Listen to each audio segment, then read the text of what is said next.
నమస్కారం. ఈరోజు ఈ వీడియోలో ఆర్టికల్ 311 కింద కాన్స్టిట్యూషన్ ఆఫ్ ఇండియాలో ఆర్టికల్ 311 కింద ఎంప్లాయీస్ ఉన్నటువంటి సేఫ్ గార్డ్స్ ఏంటి అనేది తెలుసుకుందాం. ఈ ఆర్టికల్ 311కి హెడ్లైన్ ఏంటంటే dismissal, removal or reduction to rank of persons employed in civil capacities under the union or state.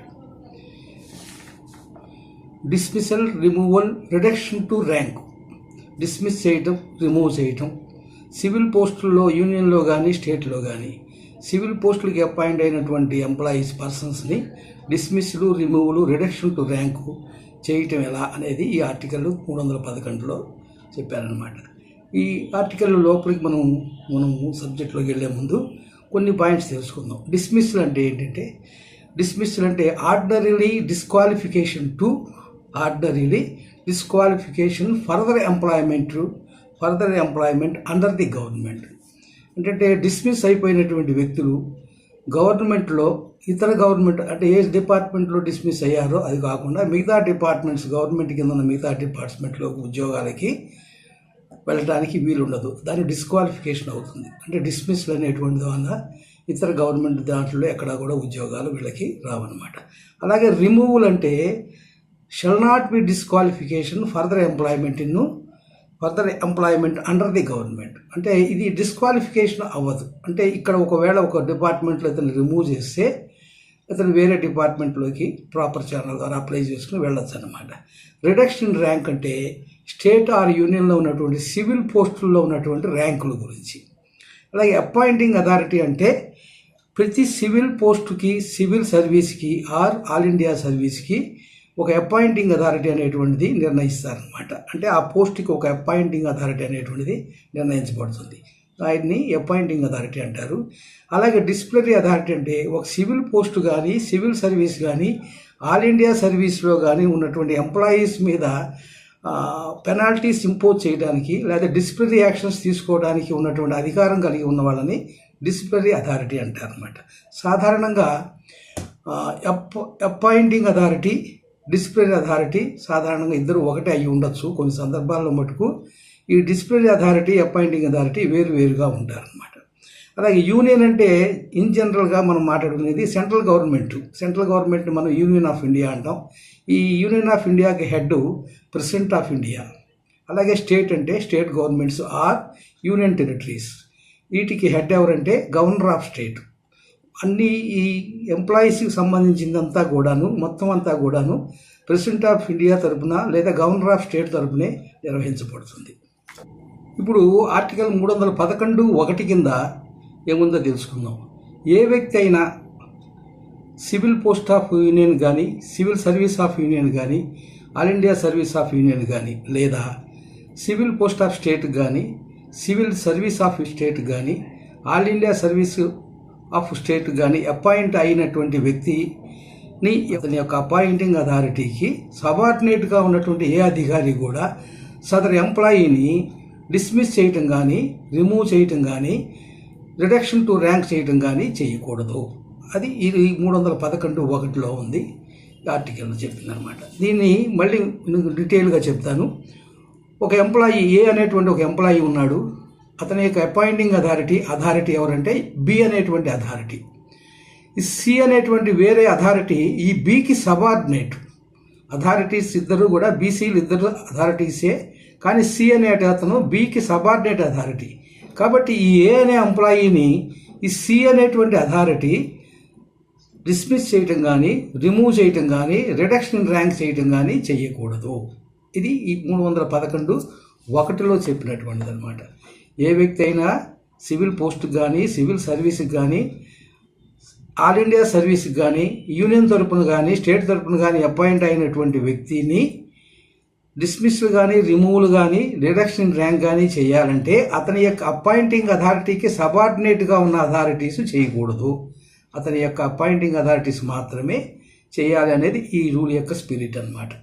Civil పోస్టులో కానీ, సివిల్ సర్వీస్ కానీ, ఆల్ ఇండియా సర్వీస్ కానీ, యూనియన్ తరపున కానీ, స్టేట్ తరపున కానీ అపాయింట్ అయినటువంటి వ్యక్తుల్ని ఎవరిని కూడా dismissal, removal reduction to rank చేయాలంటే ఎంక్వైరీ కమిషన్ వేసి ఎంక్వైరీ కమిషన్లో అతని మీద ఆపాదించబడినటువంటి ఛార్జెస్ని అతనికి తెలియజేసి అతనికి తగినంత అవకాశం ఇచ్చి అతని మీద ఆపాదించబడినటువంటి ఆరోపణలను అతనికి ముఖతా వినిపించినప్పుడు మాత్రమే dismissal, removal, reduction in rank అనేటువంటి పనిష్మెంట్స్ని ఇంపోజ్ చేయాలి, లేకపోతే చేయకూడదు అనేది ఈ 311(2)లో చెప్తున్నారన్నమాట. దీనికి 2-3 ప్రొవిజన్స్ ఉన్నాయి. ఈ సదరు ఎంప్లాయీ మీద సదరు విచారణ జరిగిన తర్వాత అతని మీద పెనాల్టీ ఇంపోజ్ చేయాలి అంటే ఎంక్వైరీలో ఉన్నటువంటి సాక్ష్యాలను ఆధారంగా మాత్రమే, ప్రవేశపెట్టిన సాక్ష్యాలను అనుసరించి మాత్రమే అతనికి పెనాల్టీ ఇంపోజ్ చేయాలి. ఆ పెనాల్టీని ఇంపోజ్ చేసిన తర్వాత అతను రిప్రజెంటేషన్ చేసుకునేటువంటి అవకాశం ఇవ్వనక్కర్లేదు అని దీంట్లో 311(2) ప్రొవిజన్లో చెప్పారు. అయితే 15th constitution of India amendment act 1963లో వచ్చిన దాని ప్రకారం ఈ ఎంక్వైరీ రిపోర్ట్ మీద సదరు ఎంప్లాయీ రిప్రజెంటేషన్ చేసుకునే అవకాశం కల్పించబడింది. వ్యక్తికి ఎంక్వైరీ రిపోర్ట్ మీద రిప్రజెంటేషన్ చేసుకునే అవకాశం కల్పించబడింది అనమాట. ఇది ఆర్టికల్ 15th అమెండ్మెంట్ యాక్ట్ ద్వారా, constitution of India 15th amendment act 1963లో వచ్చిన యాక్ట్ ద్వారా ఇది కల్పించారు అనమాట. ఈ 311(2)లో ఉన్నటువంటి ప్రొవిజన్లో ఏ కండిషన్స్లో ఎంక్వైరీస్ కండక్ట్ చేయక్కర్లేదో తెలుసుకుందాం. ఏ వ్యక్తి అయినా సరే క్రిమినల్ ఛార్జెస్ మీద కన్విక్ట్ అయినట్లయితే అతని యొక్క కాండక్ట్ని అనుసరించి అతని రిమూవ్ కానీ డిస్మిస్లు కానీ చేయాలి అనేటట్టయితే అటువంటి కండిషన్స్లో క్రిమినల్ కేసెస్లో కన్విక్ట్ అయినట్లయితే అటువంటి కేసెస్లో ఇతని మీద ఎంక్వైరీ కండక్ట్ చేయక్కర్లేదు అని చెప్తున్నారు అన్నమాట. అలాగే dismissal or removal or reduction in rank చేసేటువంటి అధికారి ఎవరైతే ఉన్నారో ఆ అథారిటీ సాధారణ పరిస్థితుల్లో ఎంక్వైరీ కండక్ట్ చేయటం అనేటువంటిది సాధ్యపడదు అని భావించినట్లయితే సదరు అధికారి రికార్డెడ్గా అతని యొక్క రిమార్క్స్ని వ్రాతపూర్వకంగా నమోదు చేసి అతను ఈ ఎంక్వైరీ కండక్ట్ చేయకుండా ఆర్డర్ చేయొచ్చును. అటువంటి పరిస్థితుల్లో డైరెక్ట్గా అతనికి డిస్మిస్లు కానీ, రిమూవల్ కానీ, రిడక్షన్ ర్యాంక్ కానీ పనిష్మెంట్ ఇచ్చేటువంటి అవకాశం వస్తుంది. కాబట్టి ఈ కండిషన్లో అధికారి కానీ నిర్ణయించేటట్టయితే అది ఎంక్వైరీ అనేటువంటిది కండిషన్స్ను కాకపోతే అతను ఇన్ రైటింగ్ రిమార్క్స్లో నమోదు చేయాల్సిన పరిస్థితి ఏర్పడుతుంది. ఏ పరిస్థితుల్లో ఎంక్వైరీ కండక్ట్ చేయడానికి నిర్ణయించబడలేదో తెలియజేయాలన్నమాట. అలాగే 3వ కేసులో ప్రెసిడెంట్ ఆఫ్ ఇండియా కానీ, గవర్నర్ ఆఫ్ స్టేట్ కానీ ఎవరైనా సరే సెక్యూరిటీ ఆఫ్ ది స్టేట్ అంటే దేశ ప్రయోజనాల దృష్ట్యా లేదా రాష్ట్ర ప్రయోజనాల దృష్ట్యా ఈ విచారణ జరపడం అనేటువంటిది వీలు పడదు లేదా విచారణ జరపకూడదు అని నిర్ణయించినట్లయితే ఈ విచారణ ఎంక్వైరీని చేయకుండా పనిష్మెంట్ ఇంపోజ్ చేయడానికి ఆర్డర్ చేసే అవకాశం ఉంటుందన్నమాట. కాబట్టి అటువంటి కేసెస్లో దేశ ప్రయోజనాల దృష్ట్యా ఎంక్వైరీ కండక్ట్ చేయడానికి వీలు పడదు. అటువంటి కేసెస్లో ఈ 3 కేసెస్లోనూ ఎంక్వైరీ లేకుండా డైరెక్ట్గా పెనాల్టీ అంటే డిస్మిస్లు కానీ, రిమూవల్ కానీ, రిడక్షన్ ఇన్ ర్యాంక్ కానీ చేసే అవకాశం ఉంటుంది.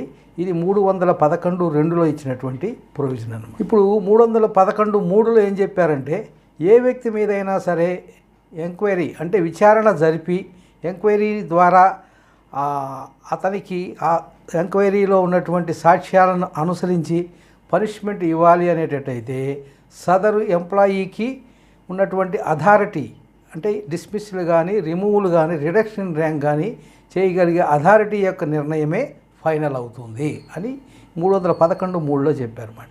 మరొకసారి చెప్తున్నాను. ఈ ఎంక్వైరీ జరిపిన తర్వాత సదరు ఎంప్లాయీ మీద అంటే ఎంప్లాయీ ఎవరైతే సివిల్ పోస్ట్కి, సివిల్ సర్వీస్కి, ఆల్ ఇండియా సర్వీస్కి యూనియన్ తరపున కానీ, స్టేట్ తరపున కానీ అపాయింట్ అవుతారో అతని మీద విచారణ జరిపినప్పుడు విచారణలో ఇచ్చినటువంటి సాక్ష్యాలను అనుసరించి పెనాల్టీ చేయాల్సిన అంటే పనిష్మెంట్ చేయాల్సిన ఇది ఏర్పడినప్పుడు ఆ డిస్మిస్లు, రిమూవల్, రిడక్షన్ ర్యాంకు చేయగలిగినటువంటి అథారిటీ ఎవరైతే ఉన్నారో ఆ అథారిటీ యొక్క ఆర్డరే ఫైనల్ ఆర్డర్ అవుతుంది అని 311(3)లో చెప్పారన్నమాట. ఇది కాన్స్టిట్యూషన్లో 311 ద్వారా ఇచ్చినటువంటిది ఎంప్లాయీస్కి ఇచ్చినటువంటి సేఫ్ గార్డ్స్. మరొక వీడియోలో మళ్ళీ కలుసుకుందాం.